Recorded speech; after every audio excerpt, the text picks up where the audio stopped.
Bismillah. Assalamualaikum warahmatullahi wabarakatuh. Alhamdulillah hamdan katsiran thayyiban mubarakan fi kama yuhibbu Rabbuna wa yarda. Asyhadu alla ilaha illallah wahdahu la syarikalah wa asyhadu anna Muhammadan abduhu wa rasuluh. Amma ba'du.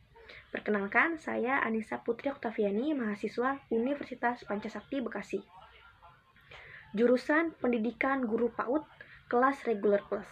Di sini saya ingin memenuhi tugas ujian tengah semester 1 mata kuliah konsep dasar dengan dosen pengampu Ibu Roza Yenita, SPD, MPD.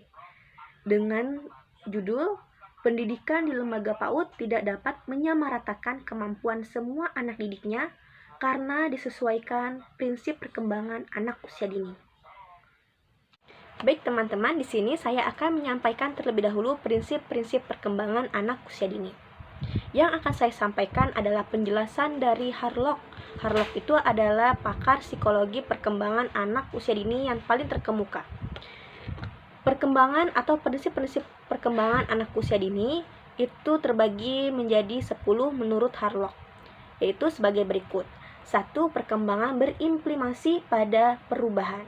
Tetapi perubahan belum tentu termasuk dalam kategori perkembangan, karena perkembangan adalah realisasi diri atau pencapaian kemampuan bawaan.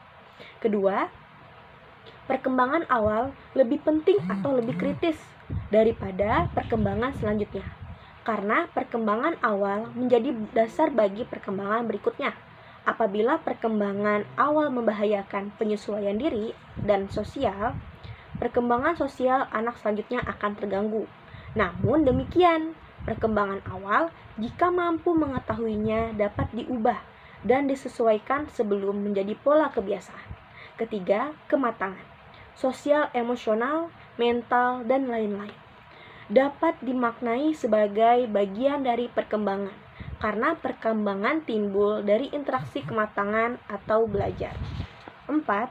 Pola perkembangan dapat diprediksikan, walaupun pola yang dapat diprediksikan tersebut dapat diperlambat atau dapat dipercepat oleh kondisi lingkungan di masa pralahir atau pasca lahir.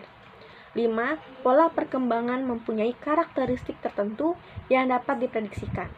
Pola perkembangan yang terpenting diantaranya adalah adanya persamaan bentuk perkembangan bagi setiap anak. Perkembangan berlangsung dari tanggapan umum ke tanggapan spesifik. 6. Terdapat perbedaan individu dalam perkembangan yang sebagian karena pengaruh bawaan gen atau keturunan, dan sebagian yang lain karena kondisi lingkungan. Perbedaan pola perkembangan ini berlaku baik dalam perkembangan fisik maupun psikis. 7. Setiap perkembangan pasti melalui fase-fase tertentu secara periodik melalui dari periode tertentu, masa pembuahan sampai lahir. 8. Setiap periode perkembangan pasti ada harapan sosial untuk anak, karena sosial tersebut adalah tugas perkembangan yang memungkinkan para orang tua dan guru TK mengetahui pada usia berapa anak mampu menguasai berbagai pola perilaku yang diperlukan bagi penyesuaian sosial yang baik. Keberhasilan melalui tugas perkembangan sosial membuat kebahagiaan pada anak dan berimplikasi pada keberhasilan dalam tugas-tugas lain selanjutnya. 9. Setiap bidang perkembangan mengandung kemungkinan bahaya, baik fisik maupun psikologi, yang dapat mengubah pola perkembangan anak selanjutnya.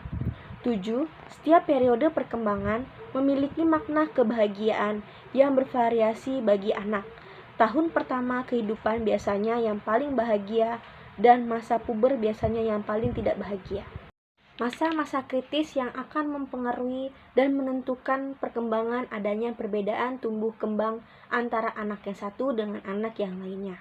Dipengaruhi oleh beberapa hal faktor, yaitu 1. Faktor lingkungan sosial yang menyenangkan anak, 2. Faktor emosi, 3. Metode mendidik anak, 4. Beban tanggung jawab dan yang berlebihan, 5. Faktor keluarga di masa anak-anak, 6. Faktor rangsangan lingkungan. Nah, ada juga faktor penghambat perkembangan anak usia dini. 1. Gizi buruk yang mengakibatkan energi dan tingkat kekurangan menjadi rendah. 2. Cacat tubuh yang mengganggu perkembangan anak. 3. Tidak adanya kesempatan untuk belajar apa yang diharapkan kelompok sosial. di mana anak tersebut tinggal. 4. Tidak adanya bimbingan dalam belajar pendidikan anak usia dini. 6. Rasa takut dan minder untuk berbeda dengan temannya dan tidak berhasil. Jadi, teman-teman, setiap perkembangan anak usia dini itu berbeda-beda, tidak bisa kita samaratakan. Nah, mungkin itu saja yang dapat saya sampaikan. Kurang lebihnya saya mohon maaf. Wassalamualaikum warahmatullahi wabarakatuh. Terima kasih, teman-teman.